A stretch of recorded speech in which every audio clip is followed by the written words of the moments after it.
Saudações a todos. O artigo que pretendemos expor no workshop MECAI 2021, ele trata de redes neurais para classificar furos realizados por sistemas automatizados quanto à sua qualidade. Meu nome é Frederico, eu sou aluno do MECAI e meu orientador é o professor Cláudio. Para melhor apresentar esse trabalho, a apresentação foi dividida então em 5 tópicos principais: uma introdução, a descrição do problema, um overview da metodologia que utilizamos para a determinação da qualidade dos furos, os resultados obtidos e as conclusões a que chegamos. Com relação à introdução, então é importante expor que a furação automatizada hoje é uma realidade na montagem de estruturas aeronáuticas. Os cabeçotes que utilizamos acoplados em máquinas ou robôs, eles contêm esses componentes principais. Nós vamos focar agora na ferramenta de corte e o acionamento dessa ferramenta. Então, o acionamento dessa ferramenta é elétrico, e por ser elétrico ele possibilita um controle, né, desse acionamento. Dessa forma é possível controlar as velocidades de rotação e avanço dessa ferramenta de corte, e dessa forma a manter esses parâmetros constantes durante todo o processo de furação. Esse controle é feito de forma em malha fechada, atuando em tempo real durante todo o processo para manter então esses dois parâmetros sempre constantes. O controle ele utiliza a variação da corrente elétrica para realizar a manutenção desses parâmetros, dessas velocidades durante o processo. E nós vamos utilizar especificamente a leitura da corrente elétrica consumida pelo acionador que provê o movimento de rotação dessa ferramenta, que nós vamos chamar aqui de spindle, como base de dados para todos os estudos que serão aqui apresentados. Então, o objetivo desse trabalho é desenvolver um método computacional, esses métodos computacionais baseados na análise do comportamento da corrente elétrica consumida pelo spindle da máquina, que possa, então, em tempo real, substituir inspeções e medições mecânicas da furação que foi realizada. E dessa forma, então, substituindo essas inspeções, ganhar um tempo hoje dispendido para que essas inspeções sejam feitas durante o processo produtivo. Com relação à descrição do problema, a máquina que utilizamos como piloto para desenvolver esse trabalho realiza o movimento, a furação, a ferramenta de corte com relação ao avanço realiza um movimento chamado de pack drill, que consiste não num avanço contínuo, mas em avanços segmentados, sucedidos por pequenos recuos, como mostrado nessa animação. Aqui nós temos um gráfico da posição do cabeçote em função do tempo. Aqui nós podemos ver o pack drill propriamente dito, com avanços e recuos sucessivos.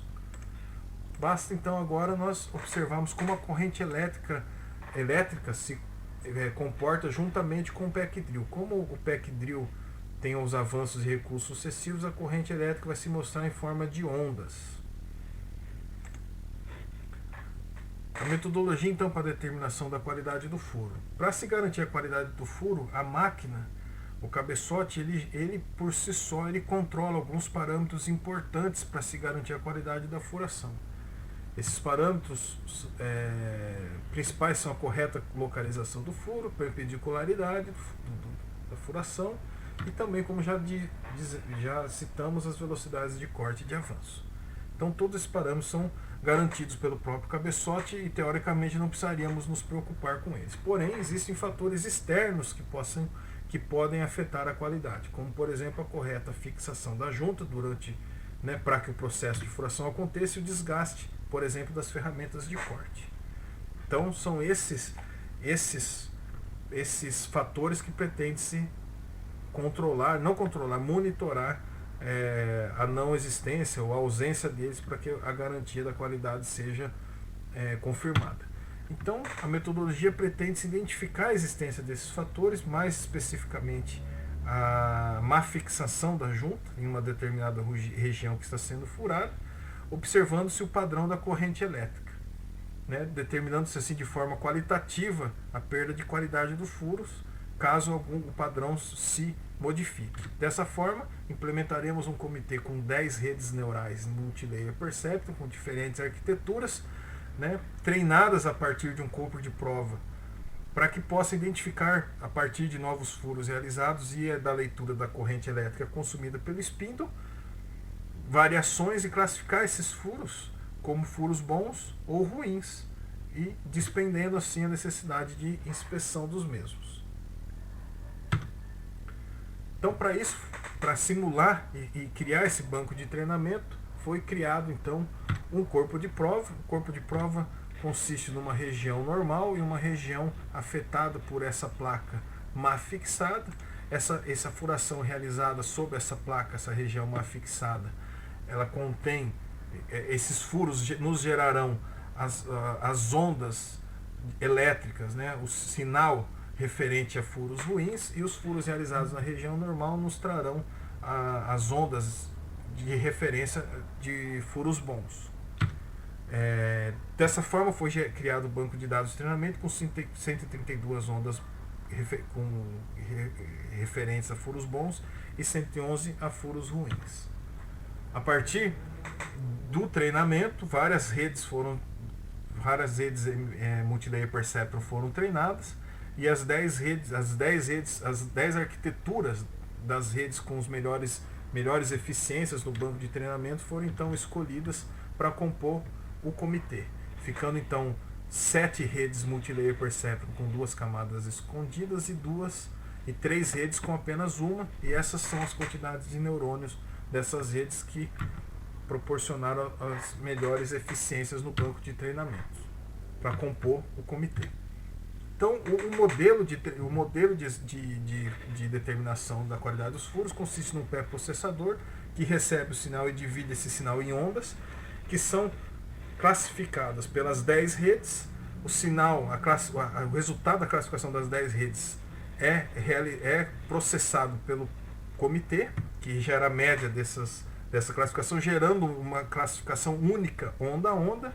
Um fator de segurança é aplicado nessa classificação, deixando o corte de onda boa e onda ruim um pouco mais rigoroso dependendo do fator, e depois há uma saída que volta a ser uma nota não onda a onda, mas uma classificação por furo, e o critério adotado aqui para que um furo seja considerado bom, todas as ondas que compõem o seu sinal devem ter sido classificadas como ondas que se referem a furos bons. Se uma única onda for classificada como ruim, o furo também será classificado como ruim.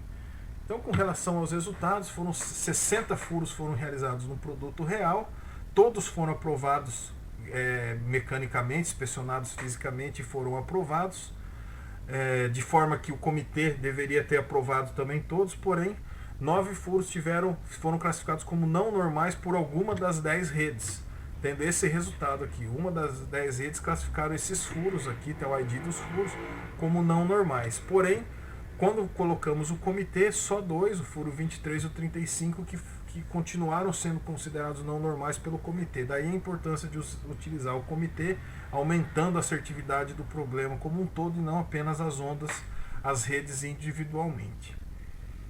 Com relação ao fator de segurança, utilizando os mesmos resultados, nós já vimos que com o fator de segurança 0, que era o slide anterior, o comitê classificou 2 furos como ruins, né?